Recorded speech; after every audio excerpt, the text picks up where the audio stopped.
රාවණාගේ යුද්ධ ශක්තියට මුහුණ දිය නොහැකි වූ කුවේර අලකපුරයට පැන ගියා. අලකපුරය යක්ෂ ගෝත්‍රිකයන්ට වෙන් වූ ප්‍රදේශයක්. එහි එක් ප්‍රදේශයක තමන් සමග ආ යක්ක ගෝත්‍රිකයන්ගෙන් කැමැත් අකමැත්ත විමසීමෙන් අනතුරුව එහි තම රාජධානිය පිහිටුවමින් සිටියා. ආරක්ෂක කුටි ආරක්ෂක බංකර ඉදිකරා. මෙසේ ඉදිකරමින් සිටින ස්ථානයට තවත් යක්ෂ ගෝත්‍රික නායකයෙක් තම පිරිසත් සමග පැමිණියා. පැමිණ කුවේරට තර්ජනාත්මකව ඔබ කවුරුන්ද කිනම් දේශයක සිට පැමිණියේ දැයි විමසීය. මම වෙසමුනිපුත් කුවේර ලංකාපුරයේ සිට පැමිණියේ යැයි කුවේර පිළිතුරු දුන්නා. කුවේර දෙස බලාගෙන හයියෙන් සිනාසී ඔබ නිවටයෙක් බියගුල්ලෙක්. මලන්ඩියට බියේ මෙහි සැඟවී සිටි.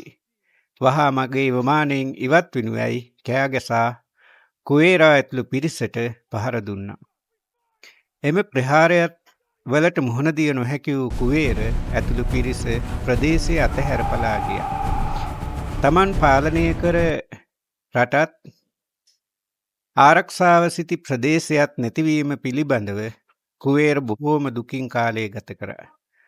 ඔහුගේ පිරිසගෙන් ඔහුට චෝදනා අහන්නට සිදු වුණා.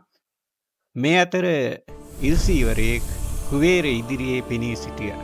කුවේර ඔහු වහාම අවබෝධ කරගත්තා. පියාණෙනී යයි ඇමතුවා. පුත් කුවේර, ඔබ වෙසමුණිගේ පුත් බව අමතක නොකරන්න. ඔබ ඔබගේ ශක්තිය තවම අවබෝධ කරගෙන නැහැ. සුබ්‍රක්‍මන් සිහිපත් කොට නැවත යුද්ධයට යන්නේ යයි ඉල්සීවරයා කුවේරට කිව්වා. කුවේර නැවතත් තම ප්‍රදේශය අල්ලා ගැනීම සඳහා යක්ක ගෝත්‍රිකයන් සමග පිටව ගියා. දෙපිළ අතරම යුද්ධ ආරම්භ වුණා. කුවේර සුබ්‍රක්‍මන් සිහිපත් කරමින් එක එක ඊතල සතුරන් දෙසට විද්දා.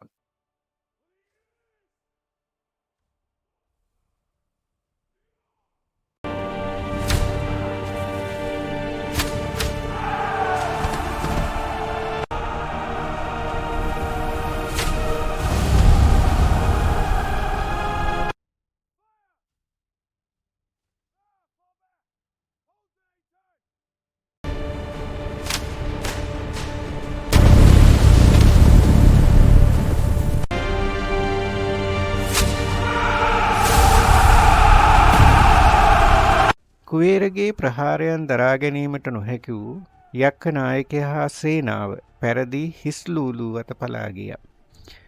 කුවේර අලකපුරයේම තම රාජධානිය පිහිටුවා ගත්තා. ඔහු යටතේ යක්ක සේනාධිපතියන් 41 දෙනෙක් හිටියා. කුවේර අලකපුරය ධාර්මිකව යහපත්ව පාලනය කරගෙන සිටියා.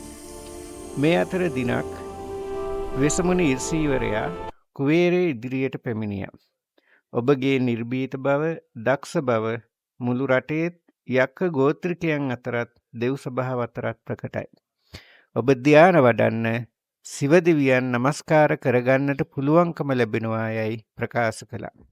කුවේර තමන්ගේ පියාවන වෙසමුණි ඉර්සීවරයාගේ උපදෙස් පරිදි සිව දෙවියන් නමස්කාර කිරීම සඳහා ධ්‍යාන වඩන්නට පටන් ගත්තා.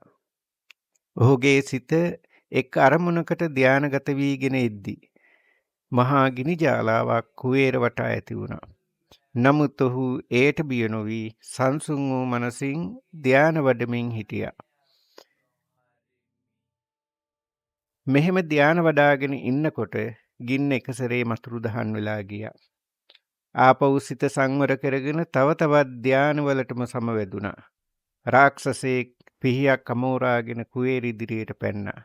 නමුත් කුවේර එයට බිය වුණේ නැහැ. රාක්ෂසයා විවිධ ගෝරනාඩු කළා. නමුත් කුවේර එයට බිය වුණෙත් නැහැ. ඔහුගේ බෙල්ලට කඩු පහරක් එල්ල කරා. නමුත් කුවේර එයට බිය වුණෙත් නැහැ. ධානයට සමවැදී තමන්ගේ සිත සංසුන් කරගන්නට ඔහු තව තවත් උත්සාහ කරා. රාක්ෂසයා එතනින් ටික වේලාවකින් ධානයට සමවැදීමින් ඉද්දී දෙවි කෙනෙක් කුවේර ඉදිරියේ පෙනී සිටියා. ඔබ කෛලාසයට ගොස් ශිව දෙවියන් හමුවන්න. දෙවියන්ගේ ආරාධනාව පරිදි දුෂ්කර ගමන් මාර්ගයක් ඔස්සේ සිව දෙවියන් නමස්කාරය සඳහා කුවේර කෛලාස කූටය දක්වා පිටත් වුණා. කෛලාස කූටයට ගිය කුවේර සිව දෙවියන් නමස්කාර කළා. මේ නමස්කාරයෙන් පසුව සිව දෙවියන් කුවේරට වර 3ක් ලබා දුන්නා. අමරණීයත්වයට පත්වීම, අධික ධනදාන්‍ය සම්පත් පාලනයේ අයිතිය සහ දේවත්වයට පත්වීමේ හැකියාව. එදා සිට කුවේර විශාල ධනදාන්‍ය රැස් කරන්නට පටන් ගත්තා. මහා ධනවතෙක් බවට පත් වුණා. ධන කුවේරයෙක් බවට කුවේර පත් වුණා. ඒ වගේම කුවේර අමරණීයත්වයට පත් වුණා, දේවත්වයට පත් වුණා. එදා සිට අද දක්වා මතුවටත් ධනදාන්‍ය උපයා ගන්න බලාපොරොත්තු වන සියලුම දෙනා මේ කුවේර නමස්කාර කරනවා බොහෝ ධනදාන්‍ය ලබා ගැනීම සඳහා.